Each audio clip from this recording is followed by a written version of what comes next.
¿Cómo se para una guerra? ¿Cómo se paran las guerras?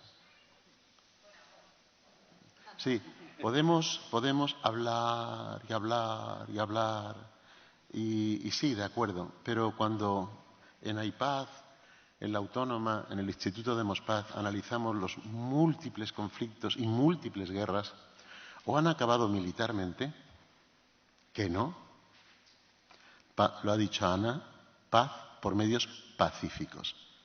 Esta guerra y las otras no se debe y no se va a acabar por derrota militar. Entonces, ¿qué queda? ¿Cómo la paramos? Podemos indignarnos, decir, hacer poemas, y todo eso es muy necesario. Pero hace semanas que me he decidido a lo siguiente, y es que creo que son necesarias dos cosas. Es una doble vía. Es una doble vía. La negociación y la presión.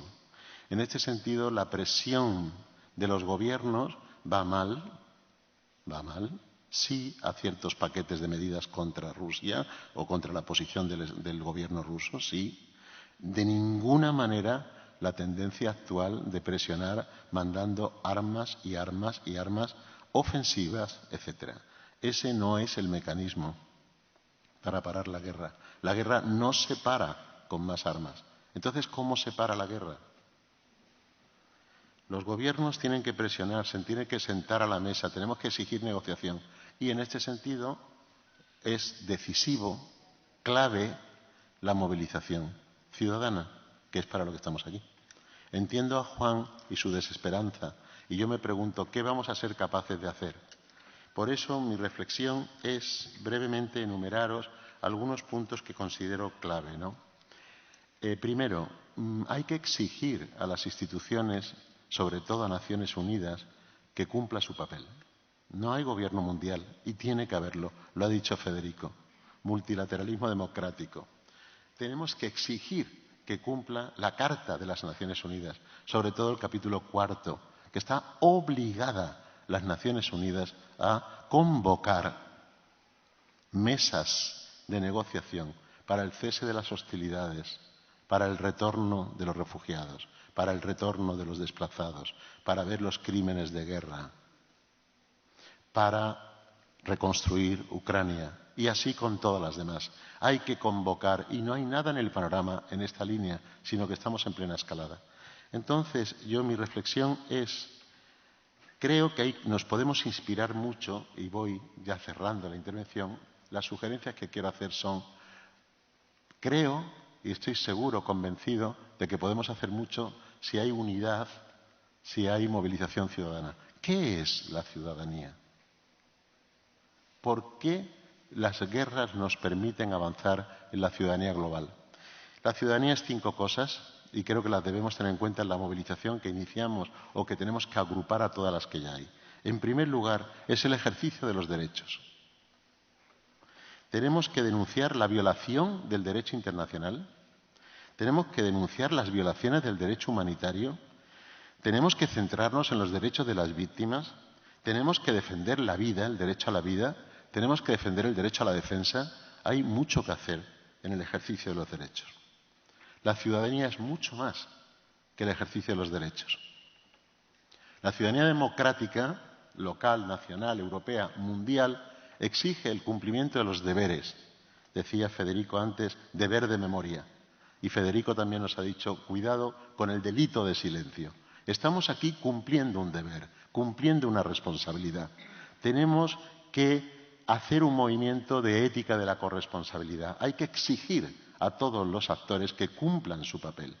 Al Ministerio de Asuntos Exteriores, por ejemplo, tiene que cumplir su papel de presión sobre el invasor para las mesas de diálogo. Tiene que hacer ese papel, porque es nuestra institución. En tercer lugar, la ciudadanía no es solo ejercer los derechos y cumplir nuestras obligaciones, para eso estamos aquí. La ciudadanía, en tercer lugar, es pertenencia.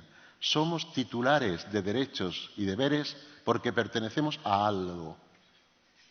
A algo. ¿A qué pertenecemos? Ya no basta con pertenecer a España, a Europa. Tenemos que pertenecer a la Madre Tierra. La movilización tiene que ser una movilización internacional de ciudadanía global. Tenemos que defender, estar contra la rusofobia. Tenemos que acercarnos a todas las culturas y pueblos de la tierra, empezando por las que están en España, por la diversidad cultural española. Hay una contradicción enorme en unir los pueblos y estar aquí negando los derechos a inmigrantes o a gitanos, por ejemplo.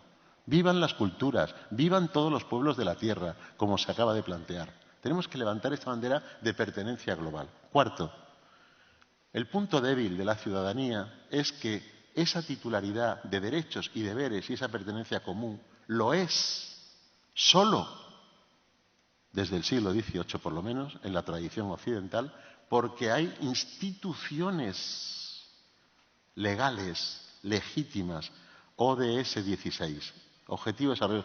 Entonces, estas instituciones internacionales, comunitarias y nacionales. A Naciones Unidas hay que exigirle su papel.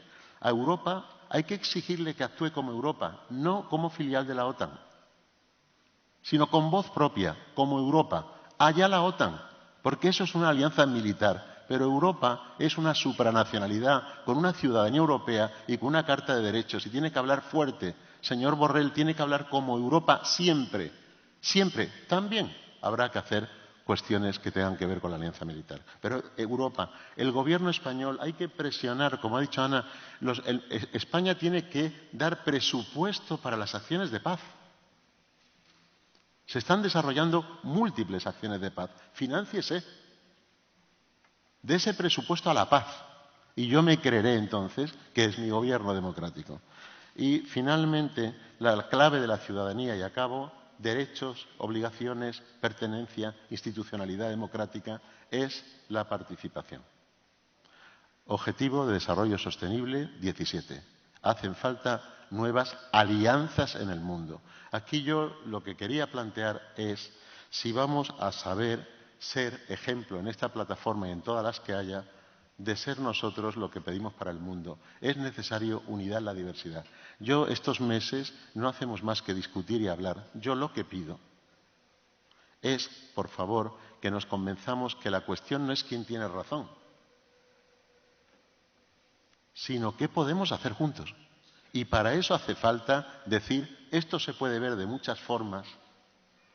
Tiene que haber un pluralismo, tiene que haber un nosotros plural, como me gusta plantearlo, pero tenemos que buscar ese común denominador de no a las guerras, sí a la paz, que movilice a millones y millones de personas. Entonces hay que tener cuidado. Uno puede decir, yo lo veo así, pero ten en cuenta que otros lo van a ver de otra forma. En el propio movimiento pacifista, ¿verdad, Ana? Hay unos debates fortísimos. Bien, debatamos, analicemos, pero nuestra debilidad ciudadana es porque tal, porque cual, porque yo, porque tú. Y claro que hay que debatir dentro de la unidad, dentro de un foco común mundial. Tenemos que dar con esa clave. Yo acabaría solamente diciendo que necesitamos discursos alentadores, no pesimistas, que necesitamos pedagogía de los responsables políticos y del liderazgo social, que necesitamos acciones no violentas, hacer un mapa de las acciones no violentas, visibilizar lo no violento y pedir recursos para ello. Ojalá sea un corto camino por delante, ojalá, pero me da la sensación que si vamos contra las guerras tenemos un larguísimo camino, duro, difícil. Si nos unimos, nos apoyamos y pelillos a la mar, lo vamos a conseguir. Si entramos en yo digo, tú dices, aquel dice, yo sí, tú no, me gustaría recordar y acabar con Machado, Antonio Machado. Tu verdad no me interesa. La verdad sí. Ven conmigo a buscarla. La verdad sí, pero no la tuya, la verdad. Ven conmigo a buscarla. Me parece que ese debe ser el espíritu de esta plataforma. Muchas gracias.